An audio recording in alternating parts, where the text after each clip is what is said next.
কদিন তো ভালোভাবেই ঘুরলাম ফিরলাম, বাড়িতে অনেক মজা করলাম। আর এই যে আমার মজাটাকে নষ্ট করতে চলে এসেছে মহারাজা। এখানে জামাই এসেছে, ভালো মন্দ খাওয়া দাওয়া তো হবেই। বড় মাছ ভাজা, ছোটো মাছ ভাজা, ফ্রাইড রাইস, মাংস। এর থেকে বেশি কিছু করতে পারিনি, কারণ অনেক সকালে এসেছিল। মানে আমাকে নিয়ে গিয়ে রেখে আবার ডিউটিতে যাবে, আর আমার আবার কেকের অর্ডার আছে। এবার কি বের হয়ে পড়লাম। মার মনটাও খারাপ, আর ভেদ্রি তো ভেদ্রি, যাই হোক।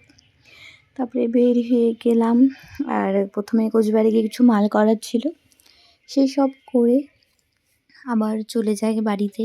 বাড়িতে গিয়ে ড্রেস মানে চেঞ্জ করারও সময় পাইনি, কারণ 5টার সময় আমাকে কেকটা দিতে হবে। আর বাড়িতে যেতে যেতে প্রায় 1টা বেজে যায়, তো সেই জন্য তাড়াতাড়ি করে হাত মুখ ধুয়ে ড্রেস চেঞ্জ না করে আমি কেকটা বানাই। কেকটা বানানোর পরে আমি ঠিকঠাক করে ফ্রিজে রেখে তারপরে একটু শান্তি পাই। আর আজকের ভিডিওটা এখানেই শেষ হলো। কেমন লাগলো জানিও, আর আজকের কেকটাও কীরকম হয়েছে সেটাও তোমরা জানিও। এখানেই ভিডিওটা শেষ করলাম, বাই।